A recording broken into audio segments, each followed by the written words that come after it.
Hey, welcome to TraiLive. I'm JB Benna. Hey, I'm Jen Benna.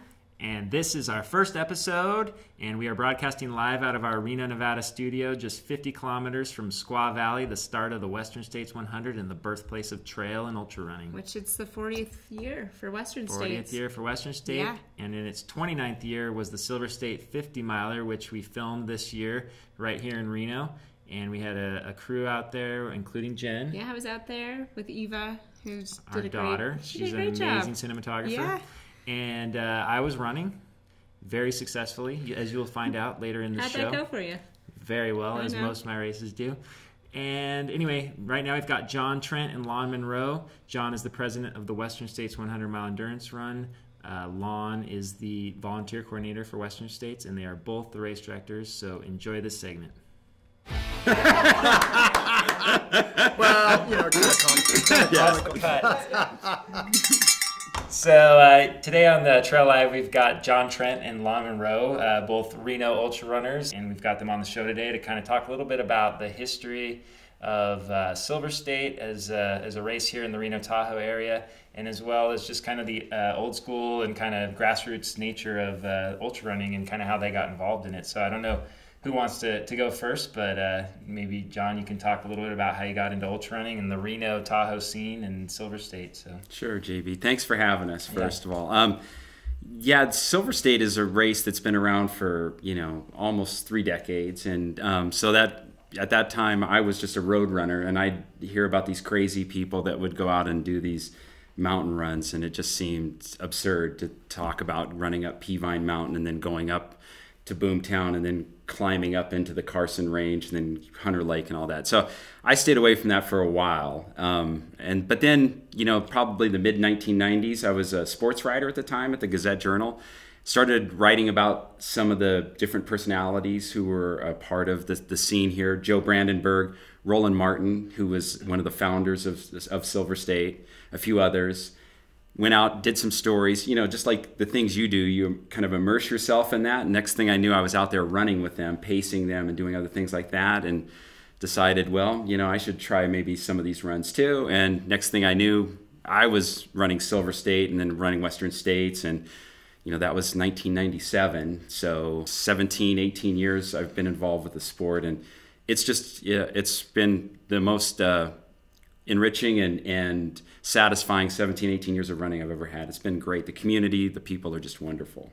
So Silver State started in, 85? 86, I think was the first year, yeah. So it really only started about, I think we figured about 7 or 8 years after the first Western State. So it's really like a classic event. And you can maybe kind of talk about, you told me a story about how that kind of got started. Yeah, it's interesting. And Lon was really good friends and still is really good friends with Roland Martin. And so Roland Martin and Ken McKim and a couple of other ultra runners, they were living the lifestyle of Western States, where you go out and you wake up at 4 in the morning or 3 in the morning, you drive over to the canyons of the Bay Area, spend all day long, drive back to Northern Nevada.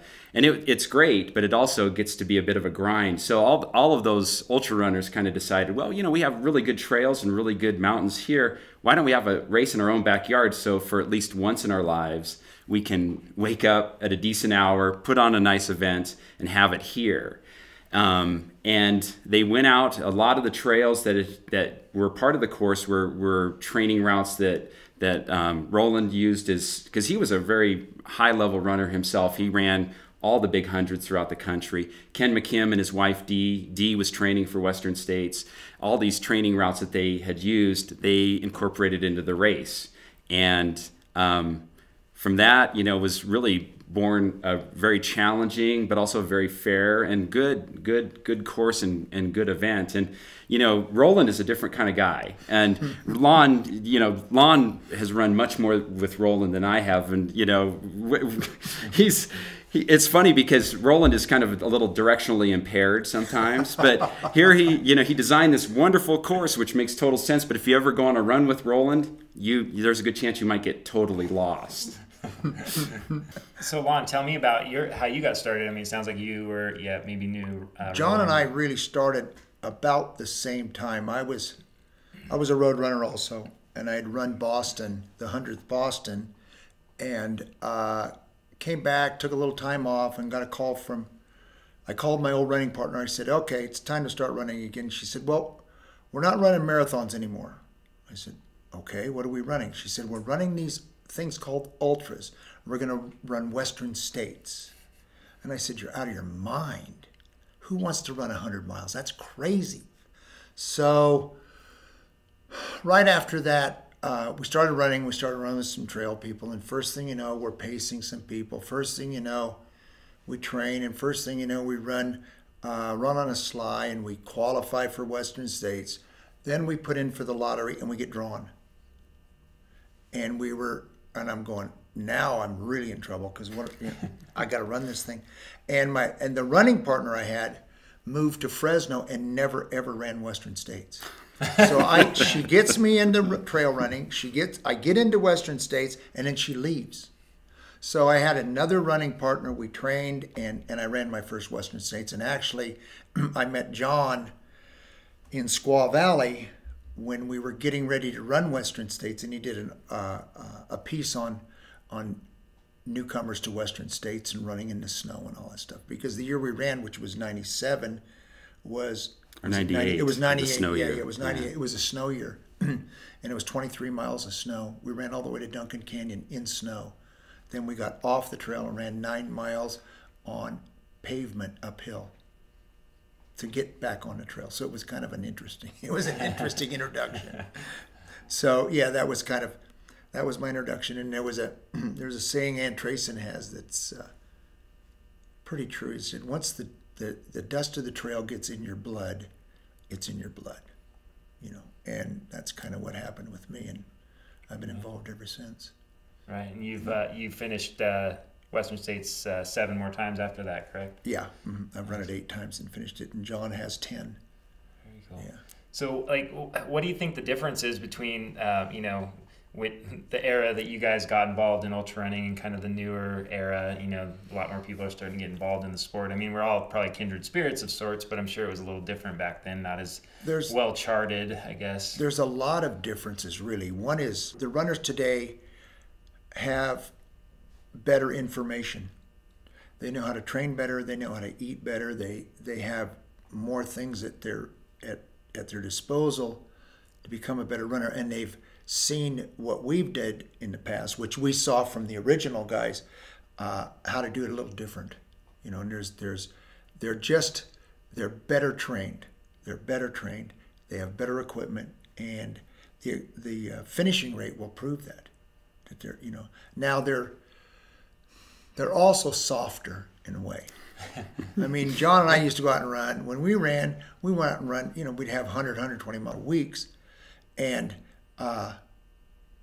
we didn't get massages, and we weren't, whining about the dirt. And, we didn't need a place to wash our hands. And, we didn't need a porta potty. We just, the road runners have influenced the trail running, and not all in a bad way, but they're just different, and they train different. And it doesn't mean it's bad. It's just different than we're used to, because people go, "Okay, Lon, give me a training schedule," and I lay it out, and they're going, "Are you crazy?" Well, that's what I did, and that's the way I've always trained. So the training is different, I think, but you still see the really good runners still run 100, 150 mile weeks. Yeah. Are you guys doing that now? Are you doing that now? I wish I could. Yeah. You get a little older and it gets tough to maintain that kind of volume. Yeah. But you do, the staples still remain the same. And I think most everybody eats from the same table as far as the training goes, where you go out and you do your long run on Saturday and you follow that up with the tired leg run on Sunday and that type of thing. I think the other thing that's changed a bit is you still see them, but there are many more characters. And not to say, and I think there's some really wonderful personalities out there in the sport now. Some of these younger runners are very unique individuals, but I think they kind of broke the mold for some of these people. When you see, we had a presentation, and some of the pictures you see of the really, from the early years of the race, you see Cowman Shirk. Not only was he wearing his bull horns, but he, one year he had a little horse It was like a toy horse that he's starting out with, that he's running, you know, one of those little ones that a little kid would play with, and he's carrying it with him. You know, Gordy Ainsley, you know, people, those were true mountain characters. Yeah. And it's a different breed now, and who's to say what's better or worse? But that's the thing that you really notice is, and you know, you listen to some of the old sort of home remedies, you know, some of the food things. You know, if you've heard Gordy talk about getting a Ziploc bag, putting a bunch of boiled potatoes in it, and then also adding salt and water and avocado and all this other stuff, and you just kind of run along, and it kind of it whips up on its own, and then you take that, and don't forget the tomato juice in there too, and then you drink this concoction. I think, you know, today's athlete would probably sort of blanch at that, because they're not used to have that much stuff. They're used to this. Yes. Yeah. Once an hour, as opposed to taking that down. So, you know, little things like that are some of the differences I think you see between today's great runners and those of the past. Yeah. To get back a little bit to Silver State, maybe you could tell me, you know, just a little bit about. You brought some old classic shirts here, and some a buckle that used to be an award. This is actually I just ran in Silver State a few weeks ago. This is the current cup that you get for finishing. So I was happy to get that done after a rough day. But yeah, so yeah. Well, you know, we used to give a buckle. It's a very heavy buckle. It's well done. It's very beautiful, actually. And we stopped giving these. It was just a little too cost prohibitive for the race to give these. It's been about a decade or so since we gave these away. This is from 1997. Of course, you got the representation of the Silver State there, and the course profile, which has kind of always remained part of our sort of mark of the race. Late 90s, early 2000s, so, you know, Boomtown is there. And again, the course profile is a big part of it. And what we've done is we've simplified things quite a bit, because I think that's what we were trying to get back to, is kind of like the origins of the race, the simplicity, sort of the old school of it. So this brand here was created by Chet Fairbank, who's a local runner, is an excellent woodworker and brand maker. And so that literally is a brand that Chet uses, that he brands into the wood that we give for our awards. Much cleaner, but in many ways, I think it represents what the race is trying to do today. Now I know, you know, Silver State's always kind of been considered a good, you know, pre-Western training run, just because, you know, the heat, the elevation, the profile. Has there been any kind of, it seems like every year you're kind of getting at least, you know, a few good, you know, runners that are coming down from, you know, Oregon and up from the Bay Area, and people, you know, kind of seek it out a bit. Can you talk about some kind of classic years with some competition, and maybe some of the people that have showed up at the race? We have a lot of runners that run Western States that always come to run the 50-50. And since we had to change the course in 05, 06. The fire was in 07. Yeah. 07, we had to change the race course, and it's all now on the Peavine side.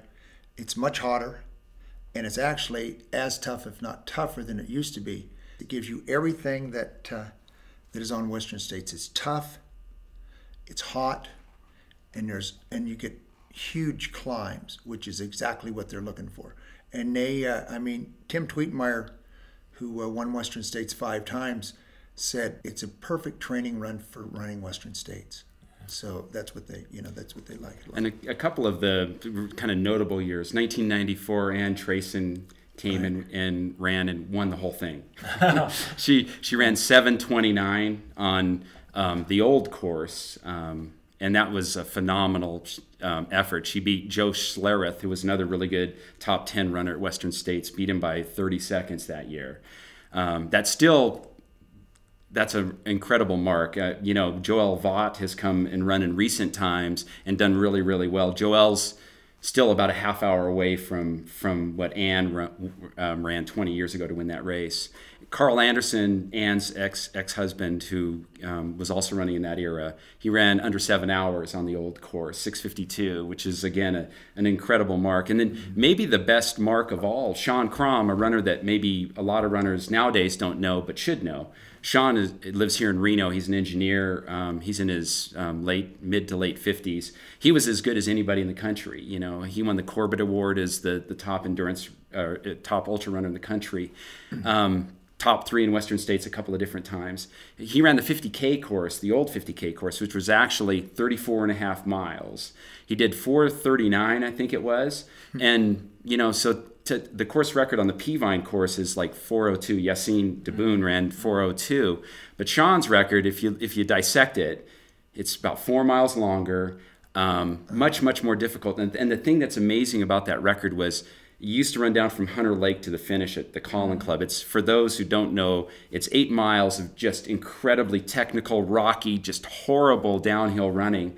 Sean, that day, from eight miles in to the finish, averaged 6 minutes a mile on just running on rocks, basically. I mean, he was a phenomenal runner, and it was really a phenomenal effort that day by Sean. Yeah, and I know Tim came up and ran it a bunch of times, and a few years back we had Jeff Browning, who went on that same year to win San Diego and Wasatch, I believe, and Victor Ballesteros, Rod Bean, a bunch of really amazing runners coming into town. Cami Semick won the 50K one year and the women's 50 mile one year too. We just had Nikki Kimball come down this year from Montana, and it's been really cool to see the level of runners coming into town and running the course. Speaking of that, we actually did film the race this year, 2014, and maybe you guys could give us a little recap of this year's race, kind of what happened. The fast guys out there, the characters. You know, there was a few of everybody. I know Chet was out there. I saw you guys out there. So.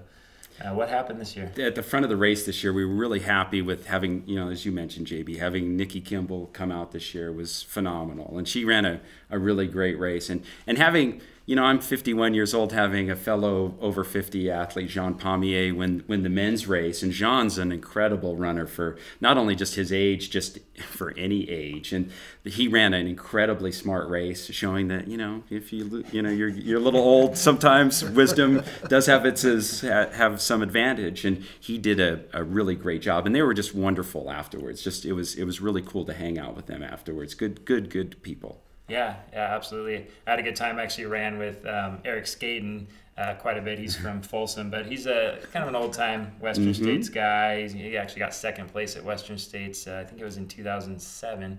So a really amazing runner. I wish I could have kept up with him the whole time, but had some stomach problems. But it was just good to see, some classic people out there running, and the great aid stations, great vibe, great. They took care of me when I was laying on the cot, dry heaving. That was awesome. The care, probably not the dry heaving so much. Yeah, the dry heaving was not. But just wanted to thank you guys for putting on the race, and we do have a segment that we're going to show from the race. So. Hope you guys enjoy that, and thanks for coming and talking with us today. And we'll have you guys back on the next episode to talk about Western States a little more. Okay, great. Thank you. Thank you for having us. Yeah. Thanks.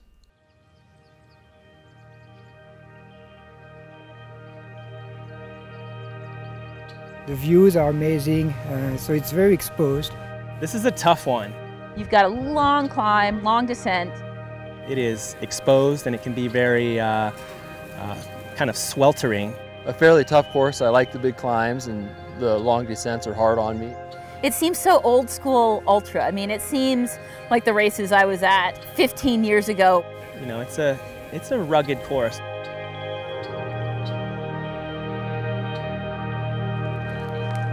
Remember, you're the yellow ribbon group, so you'll be following the yellow ribbon plus yellow arrows. And again, remember the key turn is at about mile 14 and a half. Well, early, of course, I got caught up in the excitement and went out with everybody. 5, 4, 3, 2, 1, go!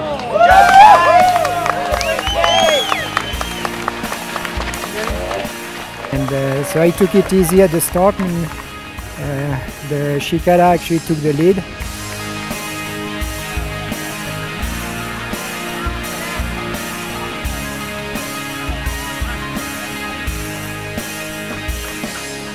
The tunnel was a little bit scary because there wasn't that much light. I lost my Garmin signal.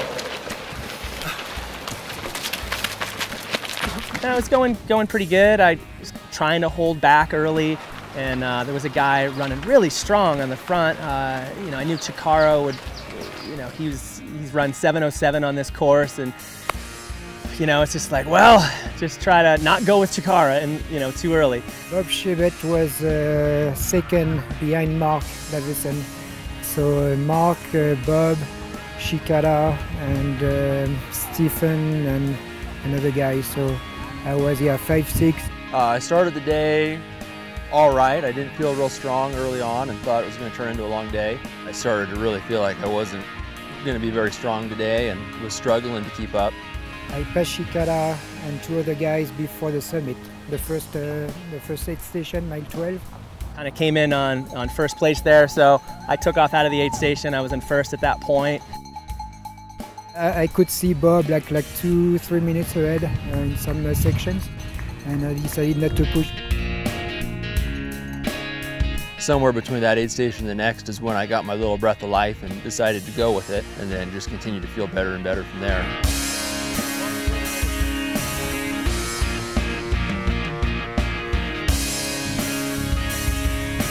From the top of Peavine, that descent was really fun. There's, you know, the one little rocky section of the course. I was looking back up as I was descending, and I saw Jean Pommier. I could kind of see him descending behind me. Bob is 10 years younger, and he won TRT, Towering Trail 100 last year. And then there's just, you know, there's a section of the course that's to the westernmost portion of the course. That 12-mile loop was just beautiful. I mean, here you are in the desert, and then all of a sudden you're in this pine forest that's kind of, even though the trees are different, kind of reminiscent of growing up in New England. Kind of reminds me of Tahoe, really picturesque. You're running in the woods, whereas the majority of the course is pretty exposed. It's moonscape. It's a woodland, you know, like a woods road through a coniferous forest.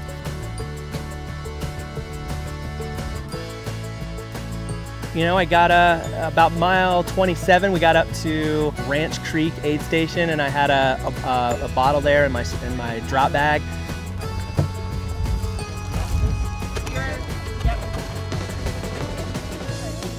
Which way? You're gonna go down this way, right there. Can I use this way? Yes.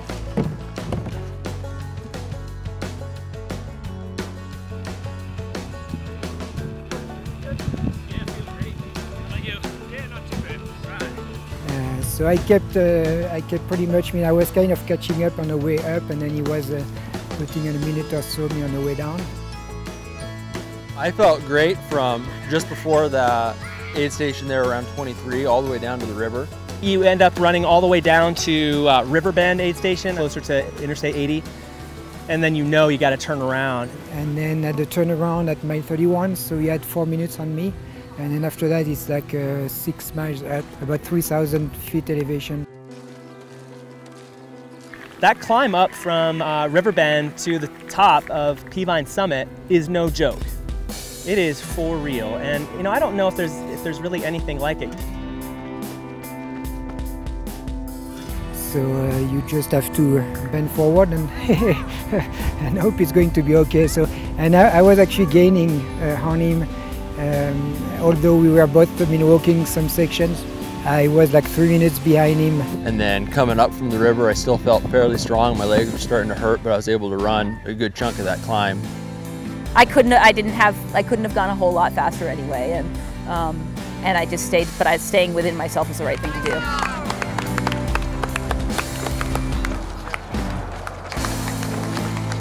And I knew I was going to pick up Jenny Capel at 33. Thank you guys! Oh, no, just this is fine. So from mile 33 to the finish, we didn't shut up. Good, not bad. Nope, nope, not at all. All right, Charles. Have you been evacuated? Yeah. So I'm all caught up on Jenny Capel, which is fantastic. And you know, that made the day even better. It just takes a long time. It's really, really tough. I stopped looking at my Garmin. Longest hill in the history of hills. You know, just tried to get up to the top. At that point, Jean Pommier and I arrived at the aid station together. And at the very top, when we came back at the summit, I mean, he was cramping legs and torso. I mean, so then at the summit, I mean, I passed him on the way down.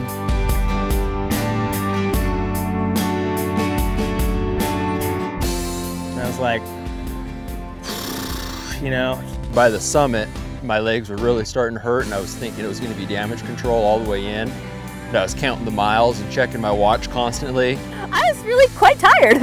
And I was still chatting and laughing with Jenny, but I was kind of ready for the race to be over. I mean, I was just tired, and a lot of it's probably mental. They told me how close I was getting to Bob Shebest, so I put a surge in there.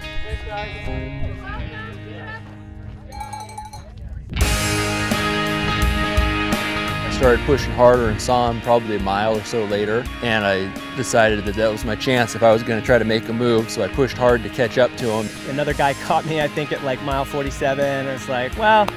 And at the finish, it's not completely down. I mean, you still have to win a few ups, and so you need to keep some reserve. All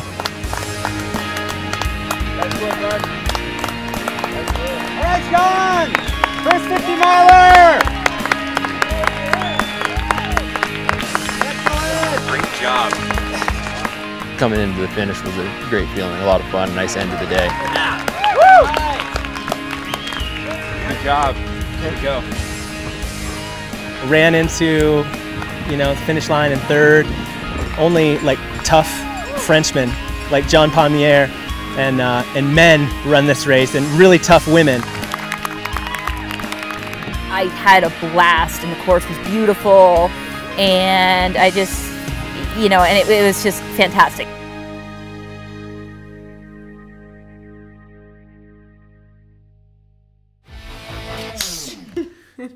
That wraps up our coverage of Silver State. As you can see, I performed very well. There was like one shot of me in there, and I wasn't vomiting, which is awesome. And It was good training for Western. It was good training. I learned a lot. Yeah. That's what they say when you don't do very well at things. You learned a lot. We learn a lot every year. And yeah, now we're on to some news from Bryon Powell from I Run Far. Hey, Bryon, how you doing? Hello, Dan. Hi, JB. Good to see you. So you were recently over in Europe, España and France. I know you visited Transvulcania and Zegama. Maybe you can give us a brief rundown on those races. Great competition on both sides, great races. Started with Transvulcania on the island of La Palma in the Canary Islands. It's a classic volcanic island, great cone shape. All the runners go from one point of the island at a lighthouse at sea level all the way up a very, very long ridge, somewhat exposed at times, but they start well before dawn. You go through a bunch of pine trees, go up high, have great views of the other Canary Islands around, circle a giant volcanic caldera before plunging 8,000 feet back down to the ocean in only a few kilometers.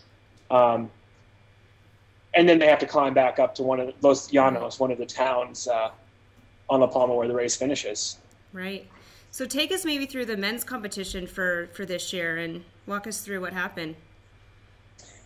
It was amazingly similar to last year's race for the first half. Sage Canaday went off the front. He led out Kilian Jornet, Luis Alberto Hernando, both of Spain, and built himself a 4 or 5 minute lead at the midway point, which he thought he needed to do. He thought he had to be aggressive. He's not a great descender. He wanted to pad that lead. Unfortunately for him, just like last year, Luis and Kilian actually flew by before they got around the caldera, within maybe 100 meters of the same spot as he got past last year. Kilian and Luis Alberto ran together around the outside of the caldera, more or less together. Then they kept breaking away from each other on the descent. Luis would open up a gap, Kilian would catch him. Luis would open up another gap, Kilian would catch him. Until Luis was finally able to pull away on this just incredible descent to the sea. And he held on to the win. And Kilian, he'd only been off of skis for like maybe a week again. Is this his classic re-entry into ultras? Kilian was off skis for about a week. He said he had about 100 kilometers on his legs for the year, and was back on skis later that week. Was he really? I didn't know that. Awesome. The women's race, we had Anna Frost back from injury. How did her day go, and who else was out there? Well, it looked like it was going to play out of a great showdown between Anna making her comeback and her friend Emily Forsberg, friend and teammate, Right. who was quite strong and dominant last year. Unfortunately, there's 2,000 people starting on a mass start, and the trail nails very quickly, and somehow Emily got accidentally pushed, fell, and injured her hand and arm pretty badly, and had to. She continued on, but the medical officials pulled her from the course slightly after 20K to get the wound debrided and sewed up. Anna, on the other hand, just powered through. Midway through the race, she was under her course record, and that wasn't her goal on the day, but she continued end-to-end winning the race in a spectacular fashion. Yeah. Comeback, win, course record. So Anna Frost is great. back. Yeah, it's so great to see her, and she looks like she's super fit and strong, and she's so gracious every time you see her doing an interview with you. So it was nice to see Anna back, for sure. And it was nice to seeing her cross the line. I've known Anna for a couple years now. Both the happiness and relief that she expressed when she was there was just incredible. Well, I remember her saying, I don't care if I win or if I just want to finish. It was a victory for her in any way to get that race done. So it was well deserved. Yeah.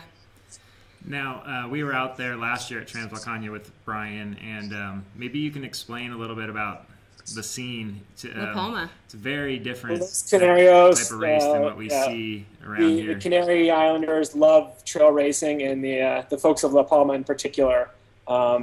There are tons of the race starts at a lighthouse. There's a flat area. These runners start to climb, and then there's these switchbacks, and all these it's just volcanic pumice with huge volcanic boulders, and there's fans all over them. Mm-hmm. It's just incredible. And then you come to the first town. I think it's about 8K, and there's another just couple thousand people, and it's like that at the aid stations throughout the day, up around this granite caldera.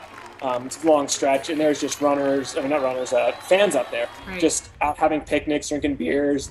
They're not runners probably in their day-to-day lives, but this is the big sporting event on the island. They really get into it. It's a the spectator finish sport. is incredible, like 2 kilometers of people just lining the road.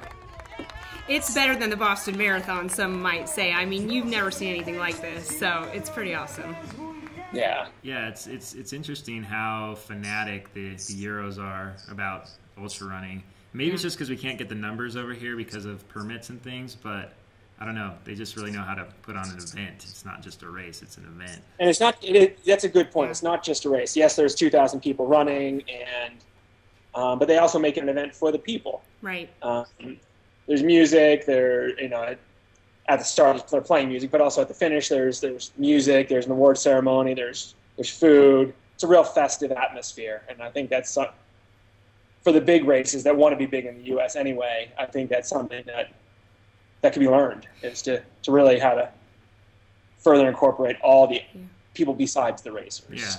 Yeah, incorporate the town. It's like as soon as you land at the airport, the whole airport's covered in Transvulcania stuff, and then as you're driving on the road, there's banners and signs everywhere, and everywhere you go on the whole island, that's the big talk. So it's definitely a little different. People come up to any of the Americans who may not have even been on the island, and they're like, "Oh, I'm so happy to meet you," or Sage and Dakota and Timothy Olsen, they're all stars over there. They are more recognized over there than if they were walking around almost any town in America. Bryon, while you're talking about the American contingency at Transvulcania, I mean, how did we do with both the ladies and the men for the Americans? It was not as strong as we've had in the past there.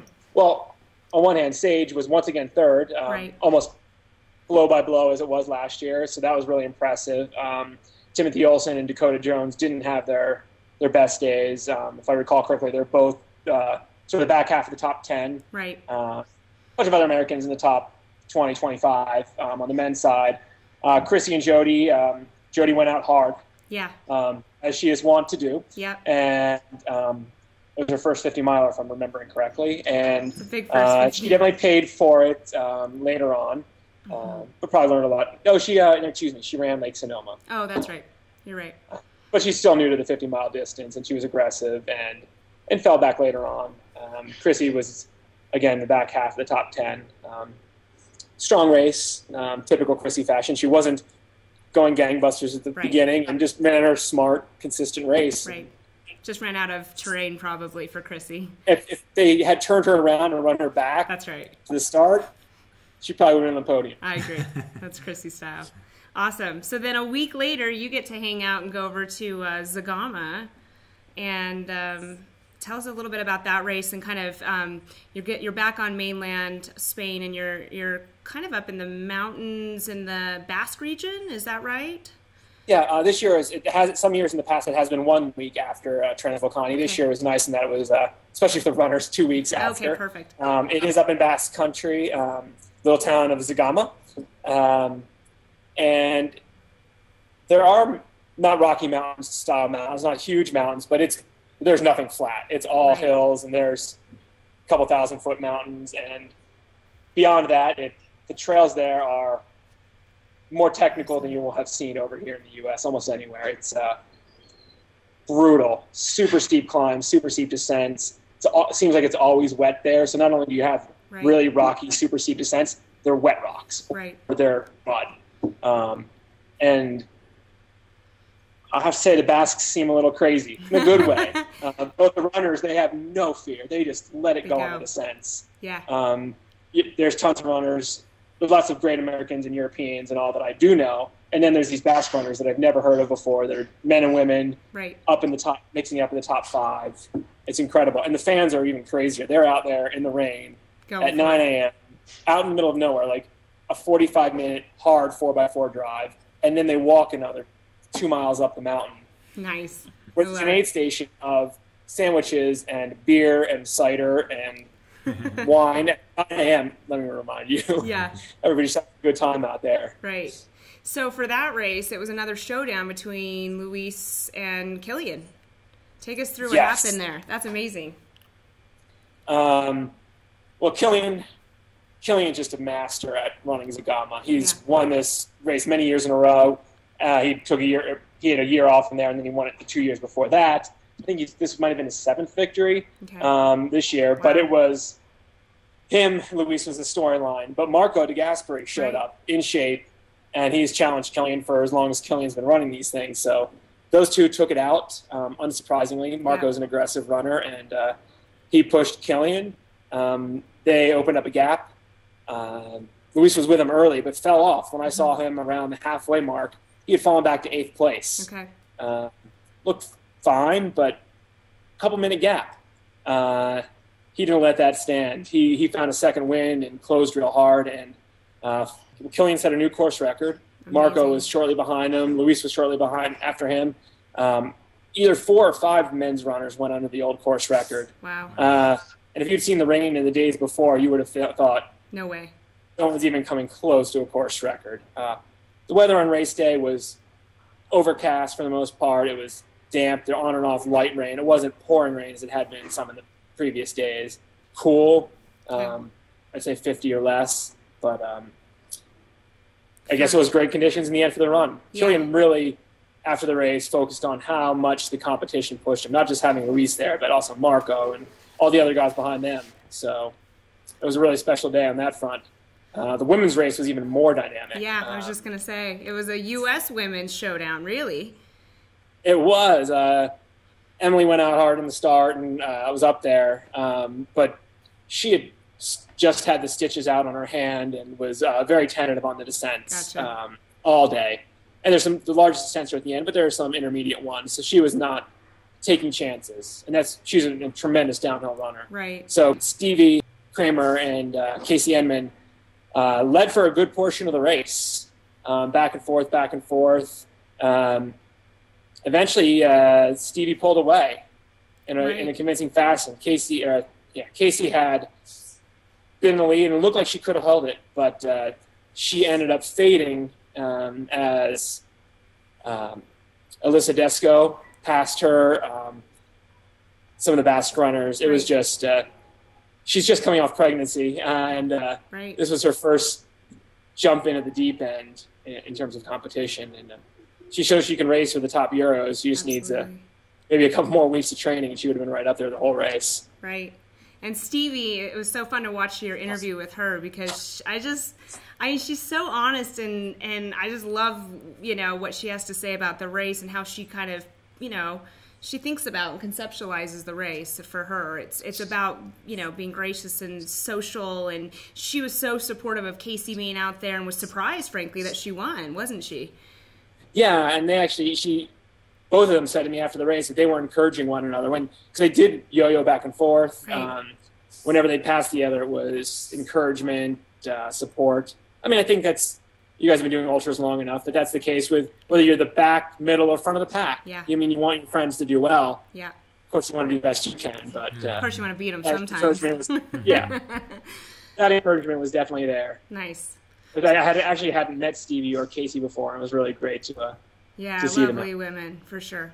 And it's a marathon distance, correct? It is a marathon distance, yes. That's not part of the Ultra World Tour, is it? No, both those races are part of the Sky Running World Series. One is part of the Ultra Series, one is part of the Sky Race Series. All right, classics for sure. Great. Well, yes. Yeah, thanks for the update on those. That sounds like a great trip. I wish we could have been there with you. Yeah, next year, Brian. Brian. It was a good one. Come on out. So what else is going on? I mean, tell us what's been happening in the ultra scene since you got back from, or the trail scene since you got back from Europe. Any other highlights or things that stand out in your mind recently? I mean, the buzz has started. I mean, there have been some smaller top competition races going on right now, but people are starting to think about Western States. They're thinking about Hard Rock, the training. It's that last little bit of training. All the top runners are putting up their photos and their training, and right. It's time. It's summer racing time. Yes. Awesome. It has arrived. I know. I can't believe it.